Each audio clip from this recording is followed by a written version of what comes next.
Hey everyone, Ross McCorkle here with another episode of the Depot 180. The Kansas City Chiefs won Super Bowl 57 hosted in Phoenix, Arizona.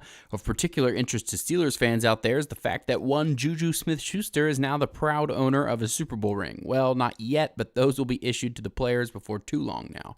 Juju talked about playing his last game with the Steelers in Kansas City in a playoff loss, and after the game, Chris Jones of the Chiefs told him to come to Kansas City next year and, quote, get him one. That is exactly what he ended up doing, going to Kansas City on a one-year deal, hitting almost all of his contract incentives, and playing a decent-sized role in the outcome of the Super Bowl game itself. He led the Chiefs in receptions, gaining 53 yards on 7 receptions, being targeted 9 times in total.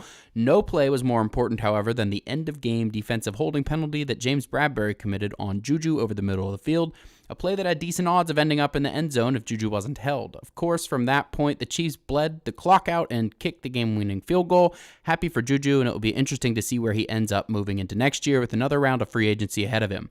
Hopefully he can cash out on a longer-term contract that injury and circumstance has prevented him from doing in the past. Of course, this means that Javon Hargrave of the Philadelphia Eagles lost, but it wasn't due to a lack of effort on his part. He tallied 5 total tackles, 4 solo, and a tackle for loss. He stood out on the TV tape during portions of the game in which the Eagles somehow did not register a single sack.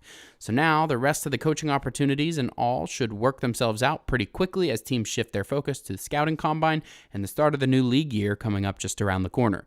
Be sure to check the site regularly as Dave Bryan and other contributors start to write up potential free agency primers based on scheme, past history with the team, salary cap projections, and really any information that we can get our hands on. It's the Blues Clues time of year where everyone on the site does their best investigative work to scoop the Steelers' moves before they happen. Made a little more difficult this year with general manager Omar Khan and assistant general manager Andy Weidel getting their first full offseason together. An interesting bit of Steelers-related news that came up was the hiring of former Steelers offensive line coach Adrian Klemm to the New England Patriots to be an assistant coach under Bill Belichick. Read Alex Kozora's full write-up on the site, but word is that Klemm and Matt Canada weren't a great fit together, which is why Mike Tomlin let Klemm walk out the door mid-season for the Oregon coaching job.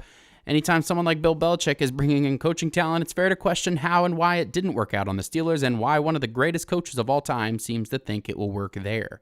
Let me know how you enjoyed the video on Twitter at Ross_McCorkle, and as always, visit SteelersDepot.com for your latest and greatest Steelers breaking news and analysis.